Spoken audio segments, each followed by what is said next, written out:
तमिलनाडु के मदुरई में बाढ़ से हालात खराब हो रहे हैं। वैगई बांध से लगातार पानी छोड़ा जा रहा है। बेंगलुरु में भारी बारिश के बाद सड़क पर भी पानी भर रहा है। श्रावस्ती की राप्ती नदी का जलस्तर नेपाल में पहाड़ों पर हुई बारिश से बढ़ गया है। उत्तर प्रदेश के प्रयागराज में भी गंगा और यमुना का जलस्तर अब घटने लगा है। पाकिस्तान में मानसूनी बारिश से आई बाढ़ ने भयंकर तबाही मचाई है। देश में अब तक 1100 से ज्यादा लोगों की जान गई है। बाढ़ बारिश से जुड़ी खबरों का अपडेट सैलाब का टॉप 9 में। तमिलनाडु में एक बार फिर बाढ़ से हालात खराब हो रहे हैं। वैगई बांध से लगातार पानी छोड़ा जा रहा है।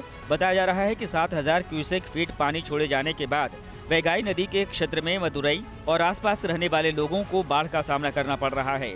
थेनी, मदुरई, शिवगंगा, रामनाथपुरम जिलों में वैगई नदी के तट पर रहने वाले लोगों को दूसरी बार बाढ़ का सामना करना पड़ रहा है। मौसम विभाग के मुताबिक भारी बारिश के हालात और खराब हो सकते हैं। प्रशासन ने एहतियातन अलर्ट जारी किया है।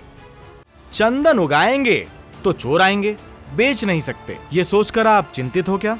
अगर 130 करोड़ में चंदन उगाने वाले आपको सिखाएं तो देरी क्यों? फ्रीडम ऐप को अभी डाउनलोड करें। कर्नाटक की राजधानी बेंगलुरु में भारी बारिश के बाद सड़क पर पानी भर गया है। सरजापुर रोड पर जलभराव के बाद सड़क नदी में तब्दील हो गई। पानी भर जाने से आम जनजीवन अस्त व्यस्त हो गया। अधिकारियों ने जानकारी दी कि बारिश और हवा चलने के बाद कई इलाके में पेड़ उखड़ गए हैं। पानी भर जाने की वजह से लोग घरों में रहने को मजबूर हैं। श्रावस्ती की राप्ती नदी का जलस्तर नेपाल में पहाड़ों पर हुई बारिश की वजह से बढ़ा हुआ है। राप्ती नदी खतरे के निशान से 40 सेंटीमीटर ऊपर बह रही है, जिससे नदी के किनारे बसे गांवों के लिए खतरा पैदा हो गया है। लगातार जलस्तर बढ़ने से कई गांव राप्ती नदी की जद में आ सकते हैं। प्रशासन ने रेस्क्यू कार्यों से जुड़े अधिकारियों और कर्मचारियों को निर्देश दिए हैं कि बाढ़ के मद्देनजर राहत और बचाव कार्यों के लिए सभी तैयारियां पूरी कर लें। उत्तराखंड में इस साल मानसून के मौसम में सबसे ज्यादा बादल फटने की घटनाएं दर्ज की गई हैं, जिसकी वजह से उत्तराखंड में जानमाल की हानि की भी सबसे ज्यादा घटनाएं हुई। एक्सपर्ट इसके पीछे लगातार मौसम के बदलने और ज्यादा बारिश के साथ पैटर्न में हो रहे बदलाव को वजह मान रहे हैं। कुछ एक्सपर्ट्स का कहना है कि उत्तराखंड में बड़ी और गहरी संकरी घाटियां हैं, जिसकी वजह से बादल घाटियों के ऊपर नहीं उठ पाते। निचले हिस्से में गर्म और ठंडी हवा की वजह से दबाव बढ़ने से हादसे होते हैं। उत्तर प्रदेश के प्रयागराज में गंगा और यमुना का जलस्तर अब घटने लगा है। दोनों नदियों का जलस्तर करीब आधा मीटर तक कम हो गया है।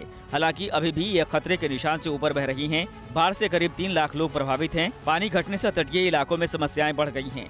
नगर निगम कर्मचारी सफाई में जुटे हैं, लेकिन कई मोहल्लों में बदबू के चलते सांस लेना मुश्किल हो गया है। मौसम विभाग के पूर्वानुमान के मुताबिक कई राज्यों में भारी बारिश के आसार हैं। IMD के मुताबिक तमिलनाडु, केरल, कर्नाटक और सब हिमालयी पश्चिम बंगाल, सिक्किम और नॉर्थ ईस्ट इंडिया में अगले 5 दिनों तक भारी बारिश हो सकती है। इसके अलावा मध्य प्रदेश, बिहार, झारखंड और सब हिमालयी पश्चिम बंगाल के अलावा सिक्किम में अगले 5 दिनों तक बारिश होगी। मौसम विभाग ने यह भी अनुमान जताया है कि अगले कुछ दिनों में बारिश के बाद मानसून की विदाई शुरू हो जाएगी।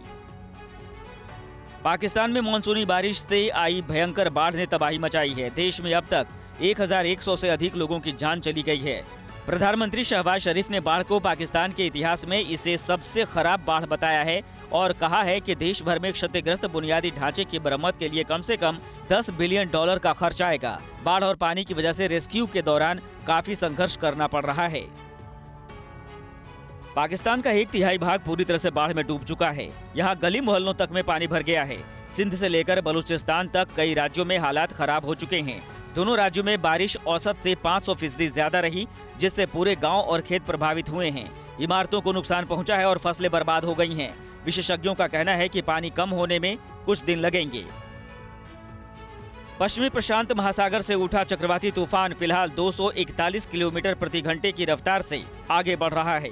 आज इसका असर ताइवान, कोरिया, फिलीपींस और जापान के आसपास दिखना शुरू हो जाएगा। ये तूफान जापान के दक्षिणी द्वीपों के लिए बड़ा खतरा बन सकता है और चीन के पूर्वी तट पर कहर बरपा सकता है। इससे होने वाली बर्बादी से चीन के पूर्वी तट, जापान के दक्षिणी तट और फिलीपींस के लोगों की आजीविका के लिए भी गंभीर खतरा पैदा हो सकता है। चंदन उगाएंगे तो चोर आएंगे, बेच नहीं सकते, ये सोचकर आप चिंतित हो क्या? अगर 130 करोड़ में चंदन उगाने वाले आपको सिखाएं तो देरी क्यों? फ्रीडम ऐप को अभी डाउनलोड करें।